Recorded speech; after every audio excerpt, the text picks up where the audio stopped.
everybody. Welcome back to the show. This is the Science Dispatch podcast.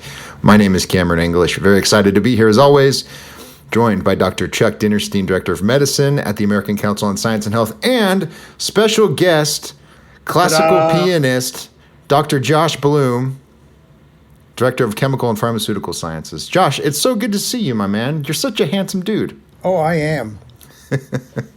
You got no false modesty there. No false modesty. He's just accepting a compliment I gave him. I totally understand and respect that. Okay, so Josh, let's jump into this. You have provided a very helpful chemistry lesson to our I still can't believe I get to say this, our new Health and Human Services Secretary, Robert F. Kennedy Jr. He has, of course, been going on for many years about the mercury, allegedly, in vaccines and the danger this poses to children. And you as a chemist have gone through and corrected his many silly mistakes, which I greatly appreciate. And I think our readers need to see as well. So this is the title, Badly Needed Mercury Chemistry Lesson for RFK Jr. and his ACIP picks. Let me read the introduction, Josh, and then maybe just give us a brief overview of the issue and what you're trying to correct here. So you write, mercury, the element, is no longer used in thermometers, but it remains at the center of a decades-long debate over vaccine safety, despite the science being crystal clear. At the heart of this confusion is thimerosal, a mercury-containing preservative wrongly accused of causing autism.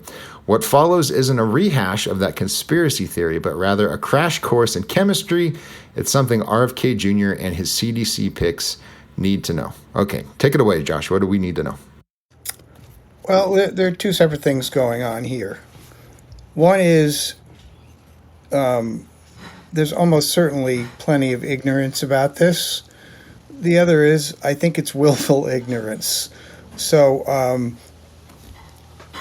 I can tell people about the types of mercury, and I will, but at least accept the possibility that the whole thing on mercury is a smoke screen to simply take the steam out of vaccine development and administration. So that's the cynic, and the chemist can also speak. So mercury is,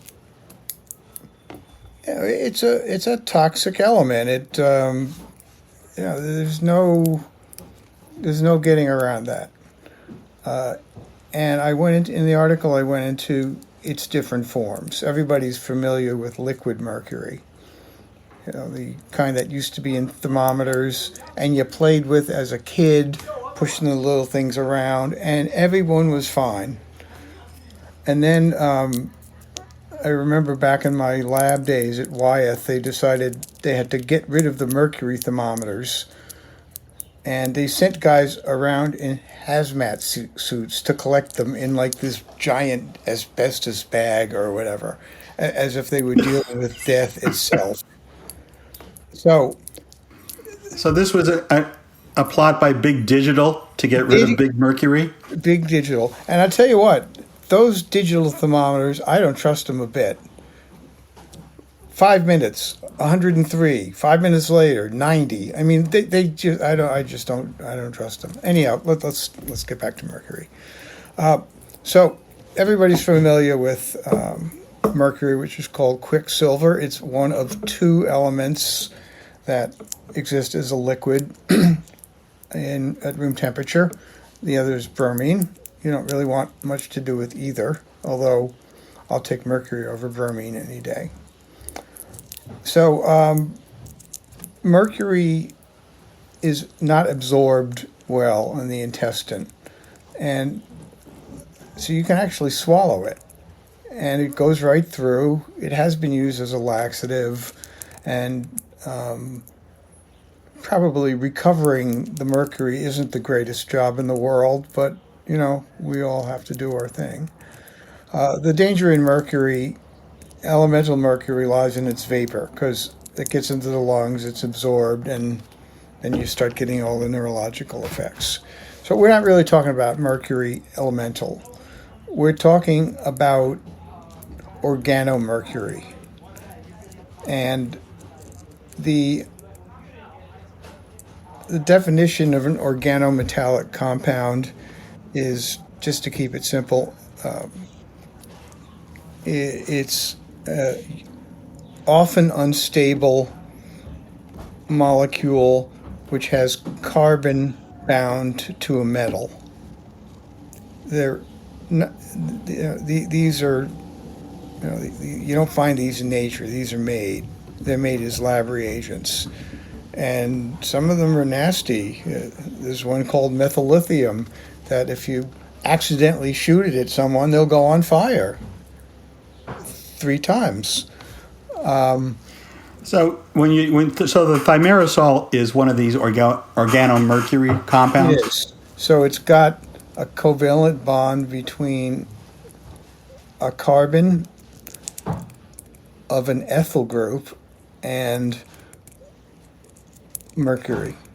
And then the mercury is complexed to the sulfur, which is the rest of the molecule. Think of that It's as it's the thio in the thimerosal. yes. And you thought that undergraduate degree was wasted on me, but there I go. I still might think that. For reasons I don't want to go into, mercury and sulfur just love each other. In fact, most of the mercury found in the world is in a mineral called cinnabar. It's mercury and sulfur. That's also the danger of mercury, is that our amino acids in our proteins contain thiol groups, which are sulfur. And if you get any mercury in there, it goes after those bad boys and fast. So that is not the entire explanation for its toxicity, but it's close. So what's the scoop on the thimerosal? Let's Okay. hit the high. The difference comes down to methyl mercury and ethyl mercury. One is quite toxic, the other not so much. I don't know if you can show the half-life graph some point in this, but I generated a graph that shows how ethyl mercury, aka thimerosal, is cleared, within a few days from the body, whereas methyl takes months. So it builds up in the system, it builds up in your brain. This is what contaminated fish and made them toxic. Methyl mercury has never been used in a vaccine, period. It's too toxic. On the other hand, ethyl mercury has what we call a metabolic out. The ethyl group is oxidized by liver enzymes and falls off as harmless acetic acid by the time the process is over. The mercury is then excreted. Okay. And the purpose of the thimerosal is basically to act as a preservative for the vaccines. Yeah, well, that's another story entirely, but yes, there's a tiny amount of thimerosal in multiple dose flu vaccines now. And that would be areas where this refrigeration is not common and it's difficult to get single doses and sufficient supplies. Aside from that, it was all taken out, I don't know, a couple of decades ago for no real reason. I was going to ask before you go on, do you think that was a mistake? Did it sort of lend credence to the concerns? I'm sure they did it to say, look, we hear you, and just in case, whatever the justification is. But, someone like Kennedy, as cynical as he is, could go, aha, I told you, that's why they took it out. They know we're onto something. What do you think about that? Well, the only trouble with that is if you look at autism rates before and after thimerosal was removed, they've gone up since.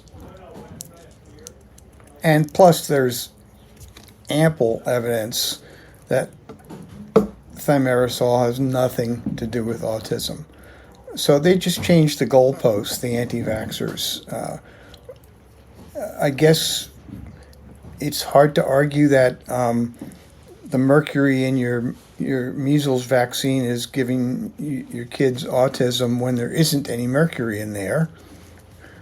So then they switch to the aluminum or the vaccine itself or maybe the needle or whatever. So if you're expecting rational thought or discussion from these people, forget it. You're not going to get it.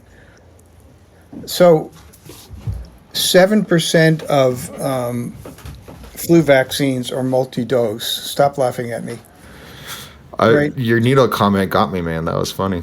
Might as well be the needle for all the things they think it Yes. could be. So Okay, so 90, if my numbers are right, 93% of flu vaccines don't even have thimerosal, and nothing else has it. And this is what they're worried about, and this is why Kennedy continues to chip away at our vaccine research and infrastructure. So there's bad science, there's, I believe, intentionally bad science, and the scare factor with the general public, which is always a huge issue. So what if it's not in the vaccines? Why is he saying it is? Because he's made this especially in the last month or so, this has become a centerpiece of his public commentary about vaccine safety. So what's he getting at? Well, I'll just quote something he said earlier in the year, that black people should not be on the same vaccination schedule as white people because they have superior immune systems. And my eyes bugged out of my head when I saw it, but it was in multiple sources. He said that. So what do you say to somebody who believes that? You lock them up, but so far, no such luck. Okay. We may have to end on that note.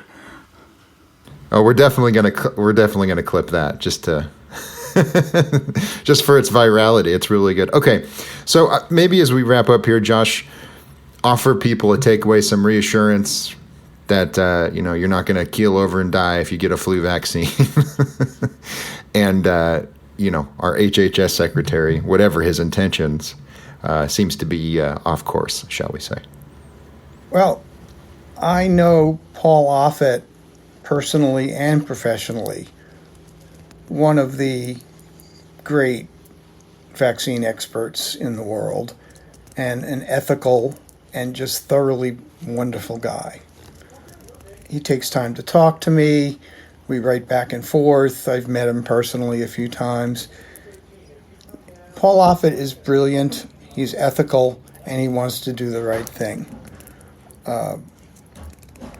He wrote a Substack piece, I believe, 2 years ago about his interview with Kennedy, and maybe you can link to it, but it's horrifying and eye-opening. So, this is what we're dealing with now, and I don't think you could have picked a worse person to head HHS if you had 10 years of interviews to get it done. Sorry for the delay. I was just looking at a tweet that he had put out on his official account as Health and Human Services Secretary, and as of July 25th, he was of this year, July 25th, 2025. So just a few weeks ago, he is making these claims about injecting any amount of mercury into children. Defies common sense. So I've also noticed, and I know we're going to wrap up here, is that he's very careful in his statements, right? When he makes a public statement, they're not like knock down, drag out, mercury's killing millions of children. He's like, he talks like a lawyer, right? He sidesteps the claims that are technically false. Fancy that. But in other words, he's still making the implication. So the average person that's following him is going to go, there is mercury in there, and he's fighting for me, kind of thing. Yep. Which is very, I don't even want to say clever because it's so disingenuous, but he knows what he's doing. I think that goes to your point. So it's very lawyerly. Yeah. And it's interesting because I had commented on one of Dr. Offit's Substacks, giving my own story, is Secretary Kennedy does not have to put a regulation forward ending the use of vaccines. Now that they're no longer recommending the vaccines, there is no longer any law that requires the insurance companies to pay for them. And simply the hurdle of individuals having to pay additional money to get themselves or their children vaccinated will go a long way towards damping the number of people going in for vaccines this year. Horrible. Let me add one really quick thing. I read it yesterday that he wants to knock $500 million off vaccine research for messenger RNA, which is the present and the future of medicine. And he gives some lame reason for, I don't even know what it was. He argued that the platform, the mRNA platform, was dangerous. Right. I have a different explanation. I think he can't spell mRNA, and that's his problem. Don't make it ours. Okay. Now there's the clip. That's the clip we're going to use to promote this episode. or maybe he pronounces it Mr. Ra. You think about it, that makes sense too. Okay. All right. I'm all out of clever remarks for the moment, so probably be a good time to cut me off. Okay, fair enough. I think we're gonna do that, not because of anything you said, because we love every word that you have to say, Josh. But we want to be respectful of people's time. So thank you, everybody, for joining us once again. The article is called "Badly Needed Mercury Chemistry Lesson for RFK Jr. and His ASIP Picks." This is at acsh.org. When you go to the website, click the subscribe tab, punch in your email address. We will send you the stories that we publish. The ones that you read are usually the ones we talk about. Follow us on social media. It's at ACSH.org on Twitter. Josh is at Josh Bloom ACSH, his focus grouped handle. So he's easy to find. Be sure to follow him so you can get his articles directly. We're also on YouTube and Instagram, ACSH Matter of Facts, hosted by our colleague Anna Delaski. Go check those out. Thank you so much, and we will see you next time.